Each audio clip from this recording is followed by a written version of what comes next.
Moi, je ne peux pas vous mentir. Le coup d'état là, ça me sucre, ça s'arrête. Ça me sucre, ça s'arrête. Ça me sucre. Donc, c'est un peu comme la Nivaquine. Je ne sais pas si vous comprenez un peu. Non, que j'ai l'impression que ça ne passe pas bien dans ma tête. Ça ne passe pas bien dans ma tête. Mais comme j'ai souvent l'habitude de dire, nous ne sommes pas nés pour être gouvernés par une famille. C'est-à-dire que la première réussite, c'est que d'abord, Bongo, parti. Mais la question après, c'est que est-ce que celui qui est là ne va pas faire plus que, c'est-à-dire que plus mal qu'un Bongo? Parce qu'on ne dit pas plus pire, sinon il dit plus pire qu'un Bongo. Est-ce qu'il ne va pas faire pire qu'un Bongo? Maître Black Oya, homme de droit.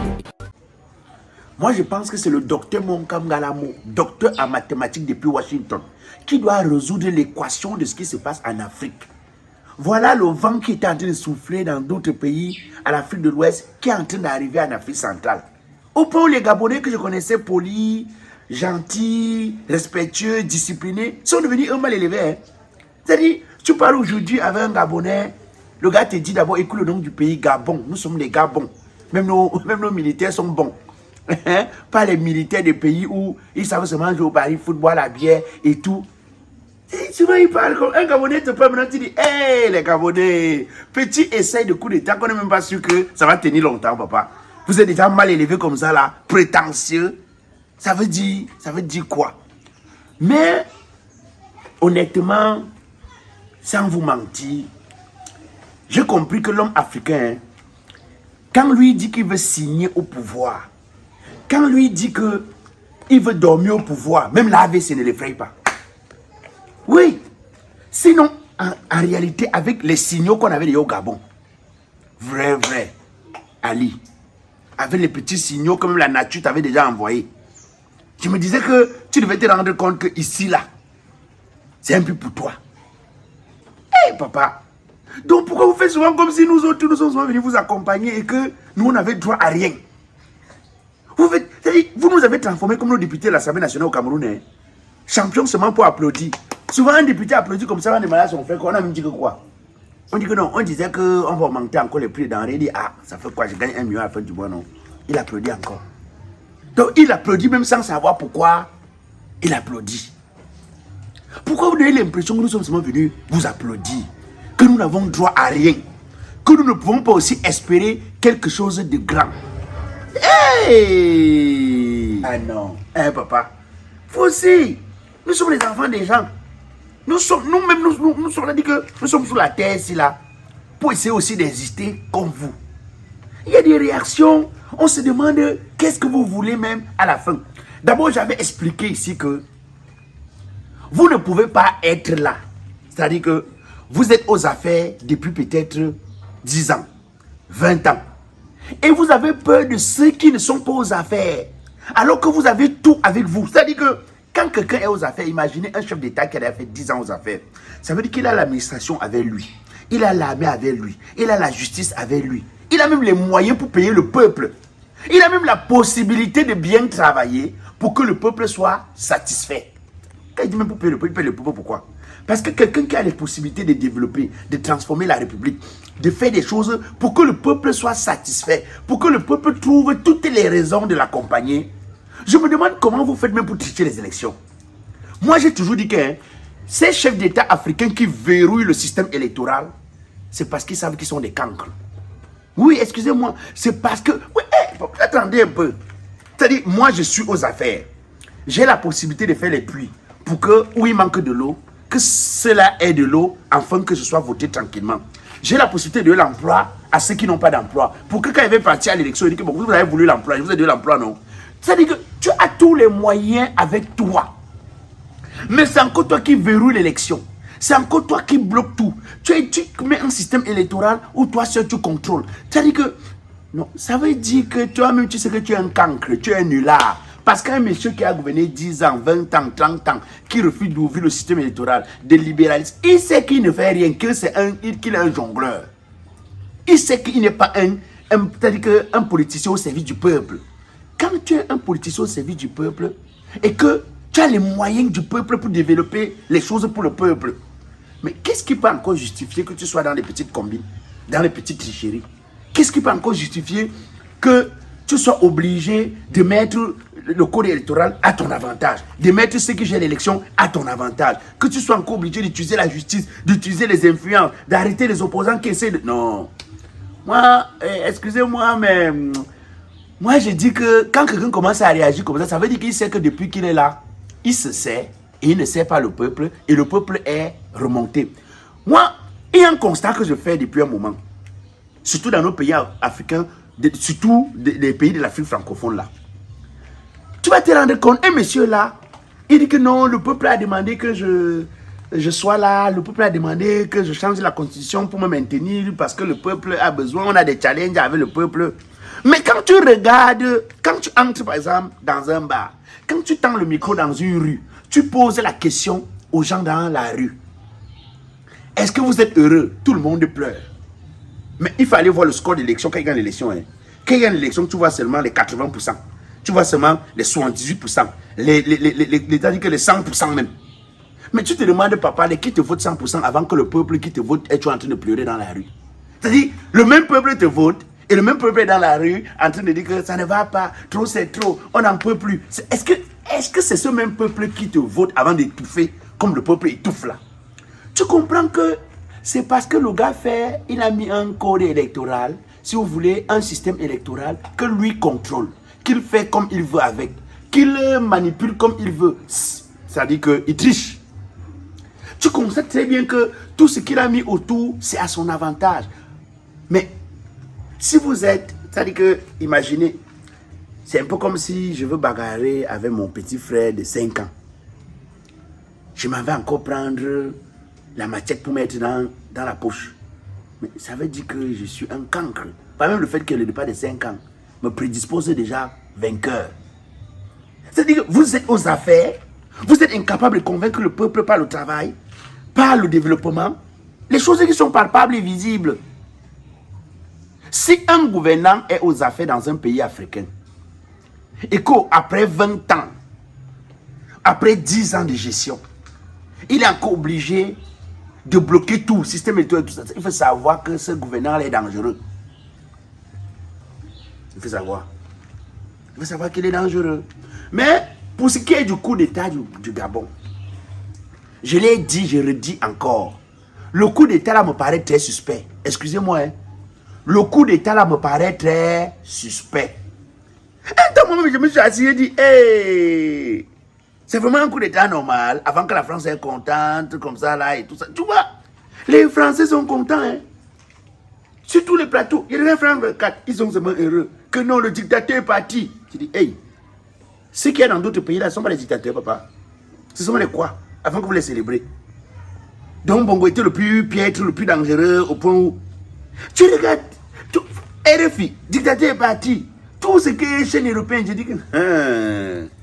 Est-ce qu'on n'a pas fait comme on fait souvent que tu retires la porte pour mettre plutôt la fenêtre? Là maintenant, vous êtes même encore plus... C'est-à-dire que plus à la merci des gens. Hein.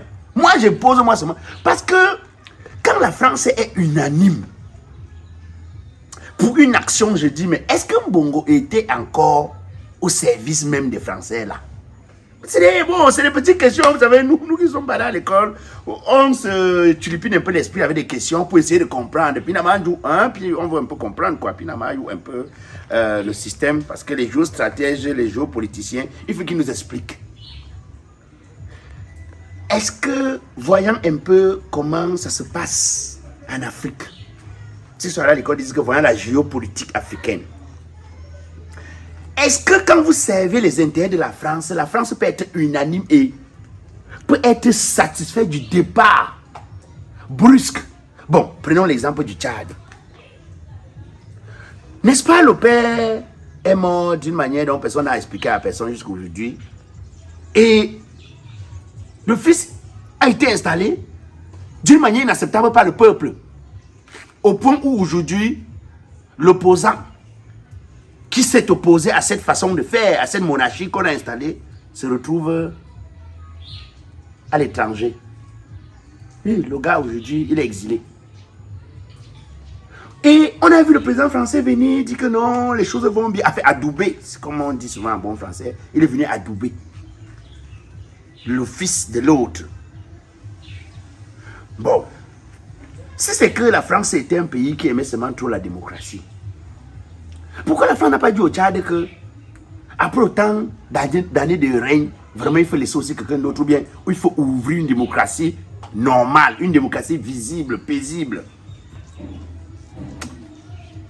Pourquoi hier, ceux qui étaient avec Mbongo au Gabon sont tellement satisfaits? Et je suis allé au point de me poser la question. Pourquoi Mbongo, dans un pays francophone, pour demander aux gens de faire du bruit, parle qu'en anglais? N'est-il pas en train de dire que j'ai réuni la France? Moi, je ne peux pas vous mentir. Le coup d'état là, ça me sucre, ça s'arrête. Ça me sucre, ça s'arrête. Ça me sucre. Donc, c'est un peu comme la Nivaquine. Je ne sais pas si vous comprenez un peu. Non, que j'ai l'impression que ça ne passe pas bien dans ma tête. Ça ne passe pas bien dans ma tête. Mais comme j'ai souvent l'habitude de dire, nous ne sommes pas nés pour être gouvernés par une famille. C'est-à-dire que la première réussite, c'est que d'abord, Mbongo, parti. Mais la question après, c'est que, est-ce que celui qui est là ne va pas faire plus que, c'est-à-dire que plus mal que Mbongo? Parce qu'on ne dit pas plus pire, sinon elle dit plus pire que Mbongo. Est-ce qu'il ne va pas faire pire que Mbongo? C'est-à-dire pour satisfaire les intérêts de ceux qui sont en train de jubiler aujourd'hui en disant que le nouvel homme fort, parce qu'on sait qu'habituellement la France nous habitue. Hein. Quand il y a coup d'État, ta première sortie, c'est nous ne sommes pas d'accord. Il faut que la Constitution soit respectée. Il faut qu'on revienne à l'ordre constitutionnel. Donc c'est le français qu'ils utilisent. Pourquoi en ce moment ils n'utilisent pas ce français? Bon, maintenant, on me pose une petite question d'Anne, parce que bon, moi je ne comprends pas réellement l'affaire. J'essaie de vouloir comprendre les tenants et les aboutissants. Ok, celui qu'on a mis là maintenant, j'espère qu'il va bien faire le travail. Parce que tout compte fait, moi je vais vous dire, hein, nous les jeunes Africains, nous les Africains du monde, nous ne demandons pas à savoir de quel village vous venez, de quelle loge vous venez. Nous ne voulons pas savoir, je ne sais pas tout de quelle tribu, non, ça ne nous intéresse pas. Ce qui nous intéresse, c'est que vous vous mettez au service du peuple. Que vous fassiez bénéficier la majorité dans le peuple. Parce que tout le monde peut être satisfait, ça on sait. Mais il faut que la majorité, que vous vous dévouez, que vous compreniez que vous n'êtes pas des dieux pour les Africains, mais vous êtes des employés pour les Africains. C'est nous qui vous payons. Le statut que vous avez avec les policiers derrière vous, c'est nous, c'est le peuple. C'est nous qui l'argent des impôts, c'est pas pour vous. C'est-à-dire, il faut qu'un Africain vienne en sachant que, comme il vient là, il va participer à son niveau libéré. Quelqu'un d'autre va aussi participer. Ce n'est pas une histoire familiale. Que la présidence de la République d'un pays n'est pas une entreprise familiale. Ou quand le père part, il laisse au fils. Il faut que vous compreniez que ce n'est pas votre chose. Vous voulez faire 100 ans. Même la force physique, tu n'as plus. On c'est visible. Tu marches et les rides, même on ne voit plus. Si on veut même te mettre une perfusion, maintenant on cherche même les veines, on ne voit plus. Mais tu insistes. C'est quoi? C'est quoi? On voit trop de choses. On voit tellement de choses ici en Afrique. Souvent tu demandes, ces gens, si c'est les coutumes qu'ils ont dans leur village, ils ont maudit. D'accord, c'est quoi? Qu'est-ce qui les dérange? Oh non. Il y a des moments où tu as envie de te demander, est-ce que les Africains n'ont pas un problème qui date peut-être de l'époque de Jésus-Christ? Il y a des choses inacceptables. Comment un dirigeant peut-il, parce que honnêtement, hein, dans la vie normale, réfléchissons, faisons une petite réflexion. Quand quelqu'un essaye, c'est-à-dire dirige un pays, parce que quand on voit les pays où les chefs d'État travaillent, tu vois au bout d'un mandat, regardez même en France, Macron seulement 2 mandats, Macron il y a comme un papa, hein. Comme un papa. Est-ce qu'un chef d'État qui travaille normalement peut faire 20 ans, 30 ans, 40 ans, 50 ans au pouvoir? Tu vois un chef d'État, il finit 2 mandats, il dit qu'il va prendre le 3e, tu demandes, hey, les types, il dort seulement lui là-bas, ou bien il travaille vraiment. En réalité, décider de démocratiser son pays, ou alors décider de mettre un système qui facilite les choses dans son pays ne fait pas de vous un cancre ou un idiot. Au contraire, ça fait de vous quelqu'un qui a une autre vision pour son pays et qui a envie de transformer son pays. Quelqu'un qui veut que le peuple retienne de lui qu'il a été un pont. Parce que les chefs d'État doivent être des ponts. Tu viens, tu installes, tu construis un pont, les autres traversent, ils construisent encore l'autre pont devant, ainsi de suite, on aura suffisamment de ponts pour que personne ne cale dans le trou. Mais malheureusement, on a plutôt affaire aux gens qui viennent. Apparemment, quand ils voient le nombre de policiers qu'il y a derrière eux, quand ils imaginent qu'ils ne vont plus avoir le nombre de policiers.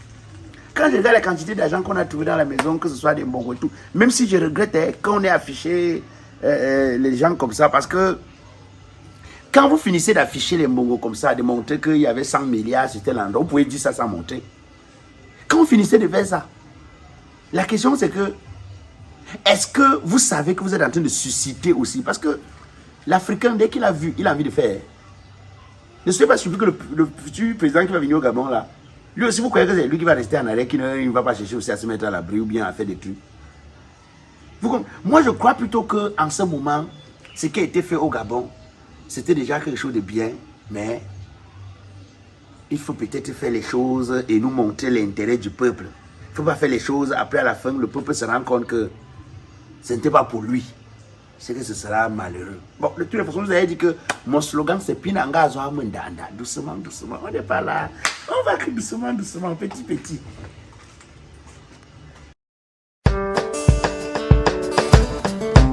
Vous avez besoin d'un nettoyage et entretien de votre espace. Vous recherchez des professionnels pour l'entretien industriel de vos locaux.